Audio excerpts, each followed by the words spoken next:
Are you ready? P.S. Aker. Let's go. Welcome back, guys. This is episode 4. This is Just Like You and Me with Ben and Mike. Today is going to be a little bit different. We're going to talk about something a little bit more serious. And really, it's all coming to a head right now. And we just need to speak what people don't want to talk about. It's not going to be an easy conversation, but we're going to have to get through it. It's something that needs to be talked about. Sure. Yeah. This is where we solve the world's problems, right? We are about to solve a huge problem and start a lot of controversy. But like I said, it is very needed. Men have let down women. I will say that again. Men have let down women. In what way?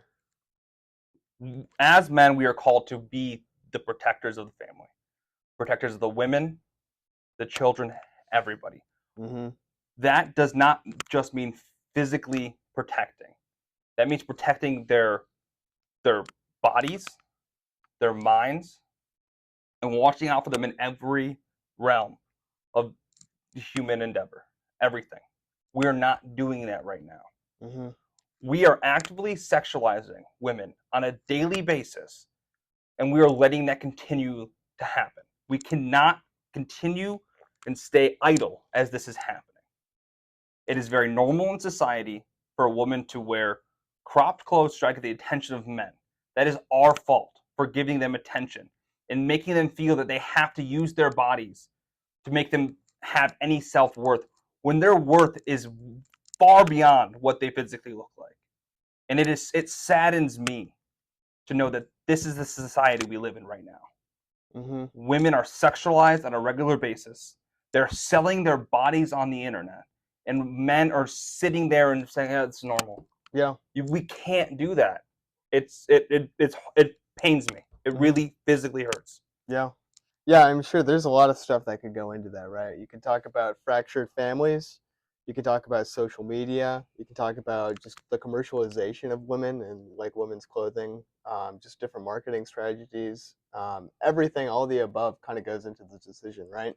But But really does. you're right, at the forefront of all of it, the biggest thing that I think you and I both agree on that leads to all of this is just weak men, right? Yes. It's weak fathers, it's weak household or like structures, right? Where you allow this provocativeness to take part in society, right? Yes. You know, if all these people had fathers, right? Or if you were a stronger man or something like that, like the way that you're going to raise your kids, right? You don't allow them to market themselves out like that, because at the forefront, the forefront important aspect of yourself is not your body, right? It's your soul, Yes. right? You have to take care of your soul before you can take care of your body. If you take care of your body, you'll take care of your soul, and so on and so forth. But you know, the main part is just taking care of your soul, and that's the really actual beautiful aspect of who you are as a person, right? And that's lost in today's society. It's not who you are, it's what you look like. It's what you have. It's what design you're wearing, how many people you can attract. It's nothing to do anymore with, like I said, who you are as a person, as what your character is. Mm-hmm. You see all these very smart women who are sexualizing themselves to get attention, trying to get ahead in the workplace. Yeah. It's just, we can trace this back to the oldest profession was what, prostitution. Mm-hmm. Back forever. It's because weak men wanted something, they couldn't get it, and it incentivized women to prostitute themselves. Sure. And that's a man's fault. That's our fault as men. Mm-hmm. And that's still happening today, whether we like it or not. We need to stand up and realize that prostitution is at a massive scale across the whole world. Mm-hmm. Yeah. No, I think a really big part of it, something that goes into prostitution, what ultimately causes prostitution, and just different things like that, is that, you know, typically what men and women both want, right? First off, what I think, especially what women want, is just the care and protection of their own dignity. No matter what it is that they do, people still have some sense of like dignity, right? And the more that you allow, well, it's harder for women to protect their dignity than it is for men, right? Yeah. Men are just stronger emotionally, physically, just different things like that. It's easier for a man to protect his own dignity than it is for a woman. So when you have men that refuse to uphold and protect the dignity of women, then it leads to an easier decision for the woman to basically just allow her dignity to become nothing, right? And they don't realize that this is happening. They think it's empowering to post these pictures, to dress the way they are. They're not empowered at all. Men are looking at it as a joke. Yeah. We are joking about it. Oh, hey, did you see what this girl posted? Laugh, laugh, whatever. Locker room talk is just making fun of women. Yeah. And they don't realize this. They're not being pushed up, they're being pushed down. And they're in such a dark place, they don't realize that it's dark. Yeah. They don't realize what the light truly is. And we need the people who speak for men or to men more often to bring this to light. We can't. Right now, you're seeing with what's going on with Dylan Dennis and Logan Paul, what happens when you have a very, try to put this in more politically correct, a very promiscuous woman who's been with a lot of guys, and how it's affected her negatively. We don't realize this when it's just closed doors, quiet, one-on-one. But this has now been blown up, and all the cards are laid on the table. When you look at everything all lined up, it's pretty bad. Yeah. And that's what it's happening to all of these women. You have these parents who do porn and have kids. What are your kids going to think? What legacy are you trying to lead? We live in a fractured society. We really do. The family is fractured. You don't have fathers in the home. You have mothers that are hardly able to take care of their kids. And this whole thing with like promiscuity, this is a fractured aspect of humanity. Every single time that you do something like this and you put yourself out there, you're giving a piece of yourself out to the internet or out to different people that you meet or anyone that you have, relationships with. You give a piece of yourself to that person, and it's not possible to get back. So the more and more people that you do this stuff with, right, or the more and more pictures that you sell on the internet, these are pieces of your life that you never get back. It fractures your personality, it fractures your soul, and it's not something that you can recover. And so what you ultimately have is just a lot of broken women that aren't able to fix themselves. People can't fix them up. They're basically, hopeless cases in many cases. There's no hope of recovery. They're just stuck in basically, what do you call it? Oh man, I'm blanking on the word. It's I know what you're trying to say too. There's something that's just like weird. It's a loop, right? Like you're just endlessly going down in a spiral. Yes, a negative feedback loop. Yes, exactly. There's nothing that you can possibly do. You can't fix yourself, and it's really sad. And the reason that they get there is not. It's because we have weak men. Ultimately, it's weak men. Because there's no one that took care of them. When there was an opportunity for a man to take care of what a man should have taken care of, namely a father in the home, or a brother, or a younger brother, or just a friend or something like that, they didn't do it. And you have so many broken people in society nowadays because someone didn't help fix them before their cracks became gaping holes in their lives, right? It's yes, and 100%. And it's like I said, it's painful. It's painful to see what's going on, and what men don't understand, because we become so weak, and the weakness is normalized, that we are slaves to our own minds. We're slaves to our own sexuality. It's a gift that we were given to be able to reproduce, to have these desires, but we need to own them. We can't go, we get a thought, time to go to the bathroom. That does not how we're meant to be. Yeah. And that's what was happened. And because we are so weak mentally, we're talking about the negative feedback loops. We get weak mentally, and incentivizes porn, and it just keeps going like this. Yep. It's a horrible, horrible, disgusting loop that we are slaves to our own mind, and it's being pushed from every aspect of society. Social media, the news, movies, everything is sexualizing people. Yeah. And we're like I said, we can't get out of it. We need to call it out as it is, Mm-hmm. and we need to make this not normal. Yeah. Yeah, and all this stuff is, he just knocked Captain America over. That's okay. He understands. He understands the importance. Well, like, all of this stuff goes back into, like, we have to talk about what makes a strong man, right? Strong man is defined by, I think, his physical strength, obviously, like number one. Well, maybe not number one, but But it's just, up there. but Yeah. it's up there. It's one of the main things that contributes to a strong man. A strong physical body, a strong physical mind, and an active imagination. And also probably like a strong like spiritual connection to the world as well. Like An just having emotional control. exactly, yeah, being close to God, right? Having a strong prayer life is probably the most important thing that you can have inside your life. But one of the thing that really connects you to that, I think, is having an active imagination. When you have an active imagination, you're able to create scenarios in your head that no one else could have put there, right? It's something that you actively do by yourself. You come up with your own ideas, you come up with your own plans, you control the destiny of your own life through your imagination, right?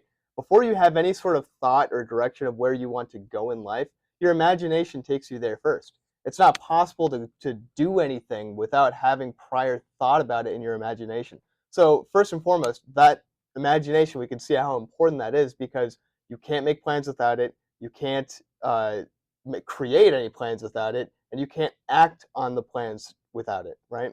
So now we think about all the things that attack your imagination. And one of the things, first and foremost, that attacks your imagination is anything outside seeking to put stuff inside your imagination so that you can't already think it, namely pornography, social media, video games, movies, even books to a certain extent. Everything, all these things, they're not all necessarily bad, but they all feed into your imagination, taking away its capacity to have thought about those things, right? Distractions.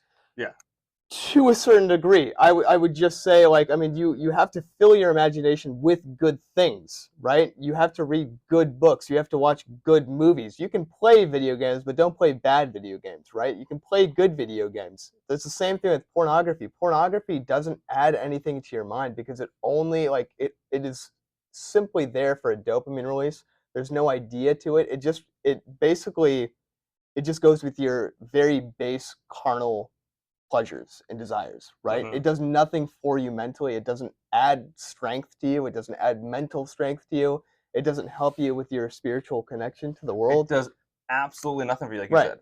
And so what men need to everyone knows, as a man, you know that you don't feel good afterwards. Right. It's a lie you tell yourself because so dopamine increases when you anticipate something. Yeah. Right? So you get this little dopamine release. Oh, it's going to be fine this time. Oh, it's going to be great. And then it's bad every single time. Yeah. You hate yourself afterwards. Every single man hates himself afterwards. Why do we keep doing this to ourselves? Right. We need to figure out a way as men. We need to all work together in a community. Yeah. And know we're all struggling with just sexualization of everything. Yeah. There's something I saw a while ago that like a man has like a sexual thought every 30 seconds. Mm-hmm. Right? As a man, you can attest to it. It's the most absolute annoying thing that we have. Mm-hmm. Any scenario, we think of something, and it's just that's what porn exacerbates that. Right? Yeah. We need to understand that we're under attack. But even with that stat, like that stat is not necessarily a truth about just where we are. Like, it's not an objective truth, I think, for humanity. I think it just speaks to where we are right now. That we are constantly thinking about this sex because it's constantly being put into our heads. Yes. Right? The movies out there, the social media, the websites, everything, right? Everything pushes this stuff onto you. So you're constantly thinking about it. It's there was some movie, I can't remember what it's called. Man, I wish I could say, but there's a famous scene where it's in the future. It's a dystopian setting. The government captures this guy, and they're basically trying to convince him that 2+2 = 5, right?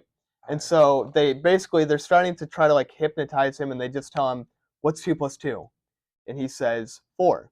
And they smack him or they do something to torture him. They do something and he's like, oh, like they ask him again, what's 2+2? He says 4. They do the same thing. It's just constantly they're telling him, no, 2+2 is 5. 2+2 is 5. 2+2 is 5 until he finally, really loses all meaning of 2+2. Yeah. And it's just 2+2 does equal 5. that's what social media does, right? It's all these different things where there's a physical reaction happening inside of your body, right? Where you scroll through something, you're scrolling, you open social media, you see pictures. You open social media, you see pictures. You open social media, you see pictures. You go on the internet, you go to that website, you see these videos, right? All these different things. You go outside now, even. You go to the beach, you go to the mall. You're just constantly being programmed to see these images inside of your head. It's not your imagination that's actually coming up with anything. No. It's everything is being put into your head, right? Someone is actively putting something into you. And this creates weak men because the men aren't able to create those own images Exactly. inside of themselves. Everything is being hand given to them. They're not actively going out to seek anything, like getting married and having a wife for yourself, Yeah. or having a relationship. You made that comment. Someone's putting those thoughts into your mind, right? Mm-hmm. I think we can have a lot of discussion and people in the comments. We can argue who's putting those thoughts in our minds, Sure. Yeah. right? Christians are going to say the devil. Conspiracy theorists are going to say it's the government. No matter who it is, we as men need to own our thoughts. We need to Mm-hmm. own our thoughts and own our actions and be captains of our emotions. We can't, even if we're being bombarded by all of this stuff, take steps back. Don't go on social media as often. Yeah. When you see something and you know you're in a bad spot, walk away. Yeah. Consciously see, okay, this isn't where I need to be. This isn't going anywhere positive. Take a step back. Do something different. It's not easy. We all struggle with this. We're never going to say, just turn off your phone. Yeah. That's not realistic. This is why I love the idea of the Catholic idea of the near occasion of sin, right? Every single time that you go to confession, you always basically say at the end of confession that you're going to try as hard as you possibly can to stay away from the near occasion of sin. And basically what this means is, like, you know what your triggers are that allow you to relapse into your problems that you struggle with, right? Yeah. So if you have a severe addiction to pornography, you should stay off social media, because you're going to find those images that are going to trigger you into some sort of Every single time. right? Every single time. There's studies that point this out. I mean, it's very, very highly obvious. I mean, like, in some social media, literally allows pornography to be on there. Well, if you're an alcoholic, you're not going to go to the bar. Right. It's just logical. Right. Exactly. But Yeah. we don't look at pornography and masturbation as a negative thing in a grand scheme of society. Mm-hmm. It's normalized. It's incentivized. Yeah. Right? You're a normal person if you're doing this. You're cool if you are subscribed to OnlyFans models. Yeah. It's that's where we need to stop. We need to go, this is not right. This is not how men are supposed to be. Stand up and own our minds again. Right. Right? You think that, and so, well, and actually, I think it's owning our bodies, because your mind we need to allow our mind to control the body, because ultimately it's the body that is physically telling you, it's the thing that's physically giving you the urges to do something, right?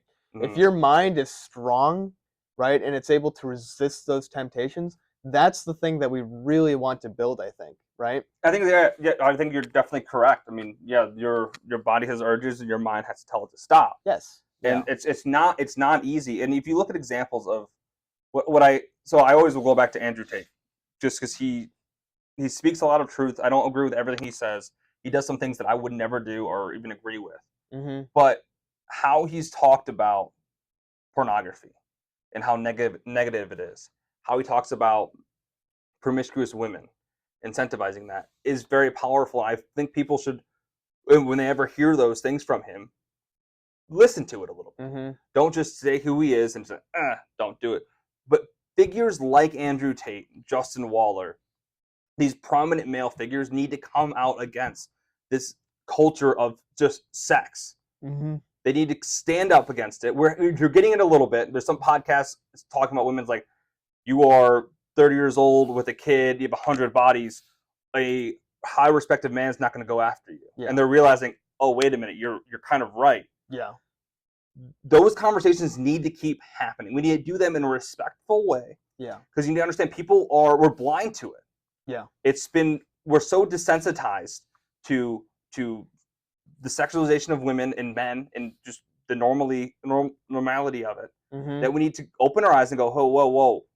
this isn't good. Yeah. We need to be the generation that stops this. It's just been going on forever. It's not forever, this yeah. is not a new phenomenon. Social media has been able to exacerbate it a little bit, and it's more normal. It's easier to find. Yeah, I mean, it's definitely done more than exacerbated. Yeah, well, because before you had to go to the newsstand and get a magazine. Now you just pull up your phone, and 2 seconds later you can see anything you can imagine. Matt and Fradd, worse. who is who has his own podcast called Pines of the Aquinas, he made a point one time where, you know, this was one of the things that you have to convince yourself if you want to get out of this headspace is that you have to convince yourself that there is some sort of physical pain that's going to happen if you relapse into watching pornography or falling into any temptation that is that you might have. If you struggle with anger, your selfishness, your lying or something like that, any problem that you have to try to convince yourself that there's some sort of physical pain that's happening every single time you relapse into your problem.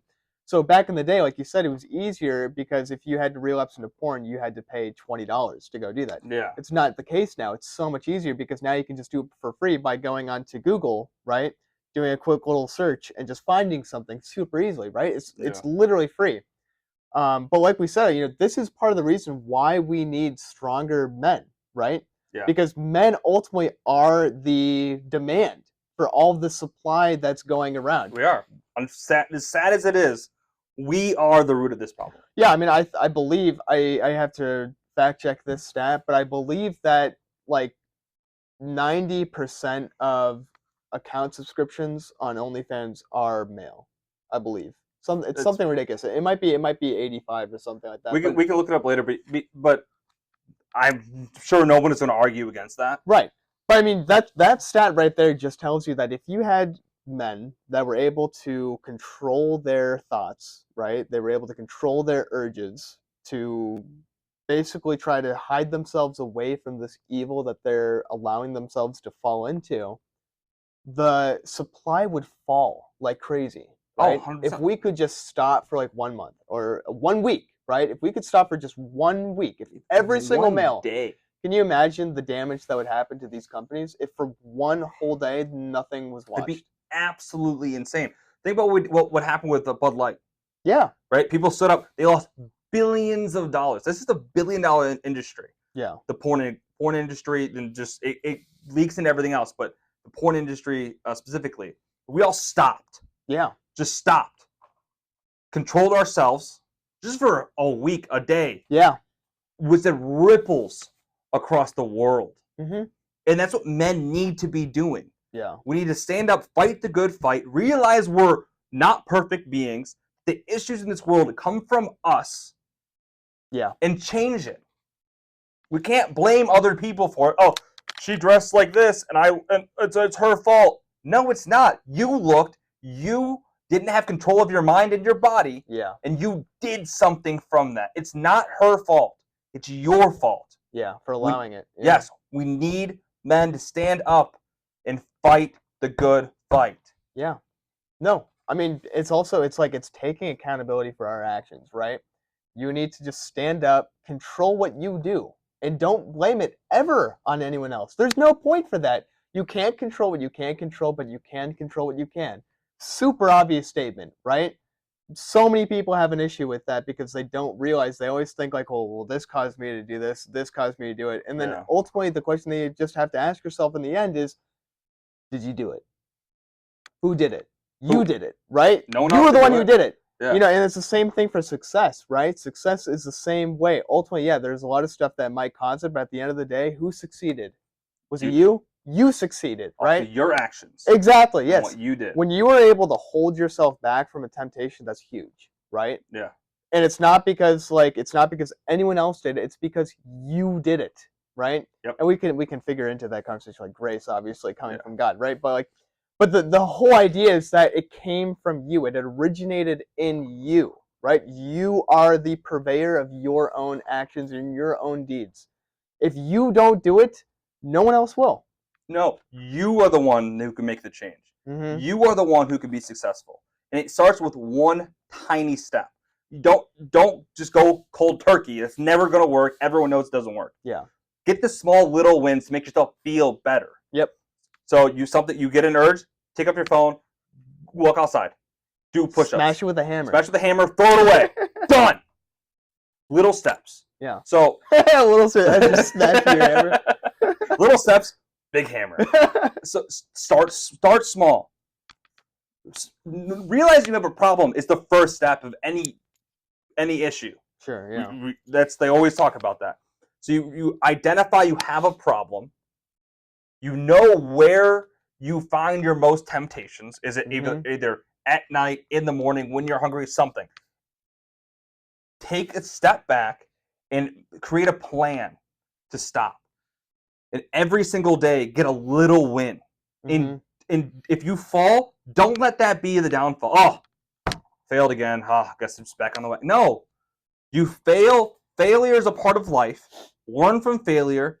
Be better and hold yourself accountable to that failure. Yeah. Hold yourself to a higher standard than everybody else. If everyone else is watching porn and doing all this, you're better than that. Be different. Be better than that. Yeah. We all can. It's not difficult to do. Yeah. We can do it. You can do it. My mom used to tell me this really, really great saying. When I was growing up, she would always tell me, Ben, if you don't control yourself, someone else will. It's the simple fact of the matter. And all throughout your entire life, if you don't control yourself, someone else will. And this probably would have been after I was like throwing some temper tantrum or something as like a little kid. But the idea was like, she's she's trying to ingrain into me as a kid, like, you have to be able to control yourself. I can't control you. I can control you to a certain extent, but someday you're going to have to learn that you are the arbiter of your actions and your own decisions. You need to own up to that, and you need to do something about it. Because if you don't, someone else will. And that's what it's like for addictions, right? That addiction is the someone else that is telling you what to do. So why would you let it tell you what to do, right? No. Because if you ask 10 people on the street, do you like to do what you want to do, or do you like to do what other people tell you to do? Not 10 times out of 10, I believe, most people are going to say, I like to do what I want to do, right? Just because we are selfish people. Now, what is it? Do you want to do what you really think you want to do, or do you want to do what your body tells you to do? Because those are two different things now. And now at that point, you're going to start to get a few different mixed responses, because people are going to start to think like, wait, there's a difference between what my mind wants, what I think I want to do, and what my body is telling me to do, which is definitely very true. When you're at the gym and you're doing sets and you're on your last set, do you think your body is saying, do one more, do one more? No, your body is literally screaming at you to stop, right? But it's your mind that ultimately makes the decision to say, okay, this is my last set. I'm going to get these 8 reps in, and I'm going to finish it out, right? So you've studied philosophy, and I had a thought, but I cannot put it together. So we have like, I forget who said we have like 2 forms of logic. We have our animalistic logic, and then do you see what I'm trying to say? Yeah, I know what you mean. We have 2 urges. We have like our basic animal urges, and then our actual like logical urges. Gonna bother me. on the way home. It's gonna come to my mind. But we can't. Is it Hume? I don't remember. It just popped in my head. I remember watching a video and just there. But so we have our base animalistic just impulses, right? Mm-hmm. To eat a bunch of junk food, to watch porn, to pleasure ourselves in some kind of capacity. Right. Then you have what you actually want. Do you know what you need to be doing? Yeah. And we can't let our lower emotions and logic win. We need to own ourselves and own our body and own our mind. Mm-hmm. So we don't just fall into this just nothingness. Yeah. Just every time you're hungry, you're going to go eat a full pizza. You know that's not good for you. Don't do it. Yeah. Be smart. Yeah, there's a logic to life, right? This is what I really, really like in Scripture, for example, in the Gospel of John. I'm just going to throw this reference out there. But in the Gospel of John, Jesus is called the Word, right? Mm-hmm. But the word that they use in the Greek text is logos, which literally translates to logic, right? So Jesus is known as the logic of the universe, essentially. And that's a beautiful thought, because, God is controlled by logic, or God controls logic, right? The life is sustained by this logic, and we are called to live by this logic, right? We're called to live by this word that's given to us that becomes flesh, right? Yeah. These are different things. When you give out that logic, what do you fall into? You fall into just the carnal desires, like the very base desires that led us into original sin, Yeah. right? Like everything that is against the logic of your life, and like, typically logic is pretty simple, right? You should live a healthy life. You should try to live a long life. And typically the things that lead into this are healthier decisions like not watching pornography, exercising, eating healthier foods. It's funny because there are a lot of studies that come out now, and they're always talking about how pornography is actually very healthy for you, which is not true. It's actually the thing that comes from uh, what you do while watching pornography that is healthy for your body. That is in fact true, right? The orgasm is actually healthy for you, but that comes from marital sex, Yeah. right? It's put in ourselves for a reason. Yes. It's not What some empty thing pornography we have. does for your mental is actually devastating. Also, by the way, I think we're gonna have to cut that out. We're gonna figure it out. Yeah, we're gonna have to cut it out. There's no way. I was trying to think. I was like, what am I No, gonna say? I think we're fine. It's just not Yeah. easy conversation. There's a lot of different thoughts and emotions we're all having in it. It's hard to be vulnerable in these kind of scenarios. Yeah. It's hard to admit that we are flawed beings. Yeah. And I think the authenticity of this conversation, it really will shine through.